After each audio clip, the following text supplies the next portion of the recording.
মোদির নেতৃত্বাধীন বিজেপি বর্তমান সময়ে ক্ষমতায় থাকলেও পশ্চিমবঙ্গে কখনো এককভাবে বা জোটের প্রধান শরিক হিসেবে জয়লাভ করে সরকার গঠন করতে পারেনি। তাই 2026 সালের নির্বাচনেও বিজেপির মধ্যে তৈরি হয়েছে এক ধরনের অস্তিত্ব সংকট। এমন উদ্বেগের মধ্যে মিঠুন চক্রবর্তীর বক্তব্যে দলের মধ্যে তৈরি হয়েছে চরম অস্থিরতা। বিস্তারিত শিহাব ইসলামের প্রতিবেদনে। এখানে উপস্থিত ভারতের বঙ্গ রাজনীতিতে তীব্র আলোড়ন সৃষ্টি করেছে মিঠুন চক্রবর্তীর একটি বক্তব্য। গতকাল পুরুলিয়া শহরের ট্যাক্সি স্ট্যান্ডে বিজেপির এক জনসভায় দলের কর্মীদের সামনে দাঁড়িয়ে তিনি জানিয়েছেন, যদি 2026 সালের বিধানসভা নির্বাচনে বিজেপি পরাজিত হয় তবে রাজ্যে দলের অস্তিত্বই বিলীন হয়ে যাবে। আর আমার সামনে থাকা মিঠুন বলেন, 2026 সালে আমাদের জিততেই হবে, হার মানে আমাদের অস্তিত্বের শেষ। মিঠুন চক্রবর্তীর এই মন্তব্যের পর থেকেই বিজেপির রাজ্য সংগঠন নিয়ে বাড়ছে উদ্বেগ। পুরুলিয়া শহরের ট্যাক্সি স্ট্যান্ডে অনুষ্ঠিত এই সভায় উপস্থিত ছিলেন বর্ষিয়ান নেতা রাহুল সিনহা ও সাংসদ জ্যোতির্ময় সিং মাহাতো। মিঠুনের কণ্ঠে দলের ভবিষ্যৎ নিয়ে গভীর উদ্বেগে বিজেপির মধ্যে অস্থিরতা এবং দলের অভ্যন্তরীণ কোন্দল আরও স্পষ্ট হয়ে উঠেছে।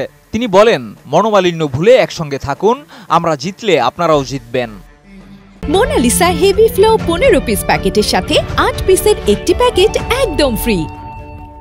ওখান থেকে বালুরঘাটে সভা করেছি। তবে মিঠুনের মন্তব্যের পর রাহুল সিনহা তৃণমূল সরকারের বিরুদ্ধে অভিযোগ এনে বলেন, তৃণমূল প্রশাসনিক যন্ত্রকে ব্যবহার করে বিএলওদের ভয় দেখিয়ে তাদের ইচ্ছামতো কাজ করাচ্ছে। কিন্তু রাজনৈতিক বিশ্লেষকরা মনে করছেন, রাজ্যের মাটিতে এ ধরনের অভিযোগ তেমন কোনো প্রভাব ফেলছে না, কেননা ভোটাররা এখন স্থানীয় ইস্যু, উন্নয়ন ও জীবিকার প্রশ্নে সিদ্ধান্ত নিচ্ছেন। ঠিক আছে, বলছি। রাজ্যের পঞ্চায়েত স্তরে তৃণমূলের সংগঠন ক্রমশ শক্তিশালী হচ্ছে এবং সেই প্রেক্ষিতে বিজেপির শক্তি ও জনভিত্তি দিন দিন সংকুচিত হচ্ছে বলে মনে করছে রাজনৈতিক মহল। 2021 সালের বিধানসভা নির্বাচনের পর থেকে বিজেপির ভোট ভিত্তি ক্রমশ হ্রাস পাচ্ছে, বিশেষত কেন্দ্রের নেতৃত্বে আস্থা হারাচ্ছে রাজ্যের কর্মীরা। অন্যদিকে তৃণমূলের সামাজিক প্রকল্প ও সাংগঠনিক শক্তি বাড়ছে। পথসভা বলবো না জনসভা বলবো বুঝে উঠতে পারছি না। বিপক্ষের সঙ্গে এই কঠিন লড়াইয়ের মধ্যে মিঠুন চক্রবর্তীর বক্তব্য যেন দলের কর্মীদের জন্য এক ধরনের উদ্বেগের সতর্ক সংকেত হয়ে দাঁড়িয়েছে। রাজনৈতিক বিশ্লেষকদের মতে, দলের মধ্যে নেতৃত্বহীনতা, অভ্যন্তরীণ দ্বন্দ্ব এবং স্থানীয় স্তরে তৃণমূলের সাংগঠনিক শক্তির সামনে বিজেপির ভবিষ্যৎ এখন প্রশ্নের মুখে। 2026-এর ইলেকশনে আমাদের জিততেই হবে, যেভাবেই হোক জিততে হবে।